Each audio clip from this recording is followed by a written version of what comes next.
Hello and welcome to In Stitches. First things first, I'm wearing a glove, just one hand, not trying to be cool like Michael Jackson, just that. I've had some hand surgery and it's bandaged up under here. I don't want to make you look at bandages, so yeah, gloved up on the left hand here. Today we've got the elna Lotus. This is the TX electronic model, but it doesn't really matter what model you've got as far as the subject of this video goes, and it's to do with changing the bulb. Now on this model you've got a couple of switches here. If your bulb's not working, first just check that you've got the bulb switch on and that you've got, obviously you've got your power cord plugged in and that you've got power to your cord on from your wall socket, and that switch there, that's for your motor on-off switch there. So just make sure you've got that on. That's your light switch. If you're still not getting any light, more than likely it's a blown bulb. Now they do have on these Lotus models a convenient little lever here. If you have a look around the back, the bulb is up in here. You can see there it's listed at 15 watts maximum there for your replacement. And we've got a convenient little, I'll just take that cover off there. We've got a convenient little lever here. Now that brings the bulb down. So if you push that lever down, you should be able to see the bulb coming out, just protruding out the bottom there, like that. And that allows you to grip the bulb and get the bulb out. Now that lever is quite tight on this one anyway. And this machine's in for service and customer had trouble getting the bulb out, and if I push that down and hold it down, I can get to the bulb like that to remove it.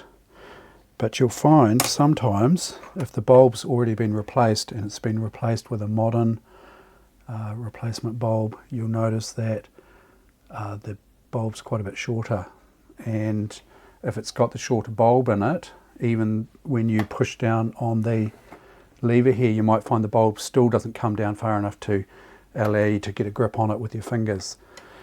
So as I say, the customer had trouble with this one. So I'll put this bulb back in here just to show you what you can do. See, even installing it, it's a bit difficult. It's a little bit fiddly. I'm sort of struggling with this myself here. See, this little spring-loaded lever here is fairly tight. I'm not sure if I can free that up at all, but it's difficult. It's a little bit painful actually to hold this down here. Let's get the bulb back in there. See, having trouble finding the little receptor for this bulb. So you can see that it's a little bit fiddly to install a bulb and reinstall or even remove sometimes, depending on how long the bulbs are. Just a little tip here, what you can do is if you get yourself a screwdriver of the right type, and you'll notice here that the screw head, if you have a close look, I'm not sure how close I can get you in here. If we have a close look at the screw here that holds this faceplate on, you'll see that it's got the cross shape of a normal Phillips. You may also notice that there's little notches coming out in between each of the crosses there, and sort of like a star pattern, and that is a Pozidrive, what we call a Pozidrive screw, and it is a special screwdriver. And you'll notice between the flutes there we've got other little flutes in between there as well, and that is different to a normal Phillips. if we compare that, I've gone through this before in other videos, but I thought I'll go through it again. You can see a normal Phillips there doesn't have those little flutes there. And so if you use a Phillips on one of these screws, it'll work, but it will damage the screw. So at a pinch, you can use a Phillips, but just be aware that it will damage the screw head. So best to use a Pozidrive if you can. Now, don't ask me why Elna chose to use a mixture. You'll notice in a minute that we've got this Pozidrive screw here, but on the top, on the lid, they use Phillips, and they use a mixture of Phillips and Pozidrive. Not sure what that's about. If there are any ex-Elna designers out there who could explain why, I'd love to know what the thinking was there as far as the two screw types. Now, if we have a look on the lid here, we have to remove this little latch here that latches the door. That needs to come out, so there's one screw up in there. That is Phillips. Okay. Just take that screw there, take it right out, and then you can pull this little latch here out like that, and you'll find that the faceplate comes off.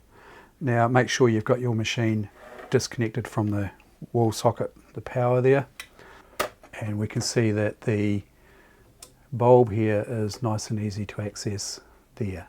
So you can see that we'll put the original bulb back in here, just as easy as that. If you've tried to work out if your bulb's working or not and it's not working, you know, you've had your machine plugged in, the light switch turned on, and there's still no light, more than likely it's a blown bulb. And we can see in this one here, we've got a blown filament in here. Not sure if you can see it. You might be able to just see it wobbling around in here.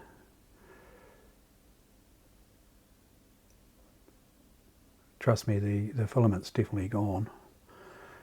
If you've got a bulb that's frosted and you can't see the filament, I can clearly see with the naked eye there that that filament's definitely gone. You can see it a little bit wobbling around and just down here. Definitely no good. But if you've got the frosted type and you can't see the filament, and you happen to have a multimeter, the multimeter is pretty handy for testing a bulb. So just put it onto ohms there. So we've got open, you know, the leads are open there, and if I touch the two leads together, we'll get, you know, 0.1 of an ohm. That's just the resistance from the leads here, 0.1 of an ohm there. Okay, and if we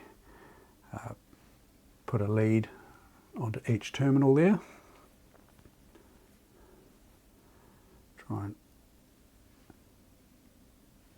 we have 282 ohms. I didn't expect that. Ah, is that? I think the filament's actually intact. That's interesting. The filament's actually intact, but it's no longer going through those little pylons there. See the little pylon there? And the filament's actually come out of there and dropped down.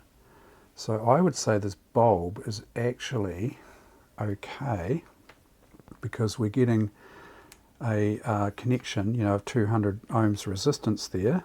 What were we getting there? 270 ohms. These are 240 volt bulbs, by the way. These are a very good quality bulb. These are Riva bulb here, made in Germany. Very nice bulbs. I wouldn't be surprised if that one still works, but I wouldn't trust it because the filament is not being held in the little pylons. You can see the filament wobbling around there, but I think that filament's just going to, you know, potentially with a bump it might break it. It's not being held securely there. So I would replace it with a new bulb like that one there. So if that was open circuit, I don't think I've got any dud bulbs here, have I? I don't have any dud bulbs here to show you. But just suffice it to say, if you put the probes on a bulb that's blown, you'll get this open circuit here. You won't get any resistance, obviously, because the connection is broken inside the bulb.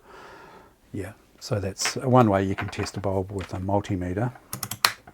So now I'm curious as to whether this bulb actually lights up. So I'll reinstall it, and you can see how much easier it is to install and remove a bulb there with this cover off. A little bit more hassle, but just so much easier.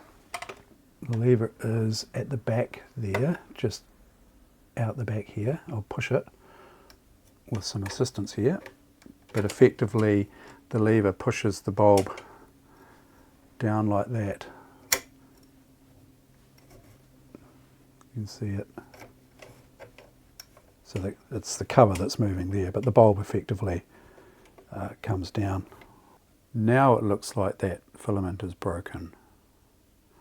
And I wonder whether just the movement there might have broken that filament, has it?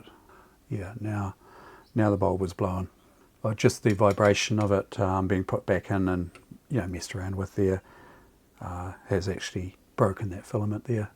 So now you can see that the meter is not reading anything there. And if we put it on the new bulb, we're getting 340 ohms resistance, 350 ohms resistance there. I mean, you saw how difficult it was for me to try and get this longer bulb in, when the cover was on there. I was holding down this lever. It was awkward. It's even more awkward with these shorter bulbs. So this makes it nice and easy. Put the bulb in and just turn it until the bulb pops in like that, and then push it in further and turn clockwise as you're looking at the end of the bulb. And so to remove the bulb, you push the bulb in and turn counterclockwise or anti-clockwise to remove the bulb like that. So yeah, pretty straightforward. And then we just put the cover back on here, screw that back in there, and we insert that so that it's in that orientation there. Just hold up the little cover here just slightly there and slip it in under there, and then you'll see down from the top there, you'll see the hole needs to be lined up there so that the screw can go into there like that, and then screw the screw in, but don't tighten it completely. Just leave it loose there so it's nearly tight, and it'll bring the door up like that. Clip it in. You'll see there's a little bit of play there, so you just want to take that little bit of play out by just holding the little clip in. Just lightly hold that clip in there and then tighten the screw, and you'll see it's nice and snug just there like that. And now if we plug the machine in, we've got our light switch there. I'll just turn that off. In the meantime, just switching the power on at the wall there, and we switch the light on there. You can see the lights come on. Yeah, so that's just a handy little tip really if you're having trouble with replacing your bulb on an elna Lotus machine. It's going to be a little while before my hand is fully healed, so you might see me with my glove on from time to time in videos to come. But everything's healing well, so yep, hopefully it's not going to be like that for too much longer.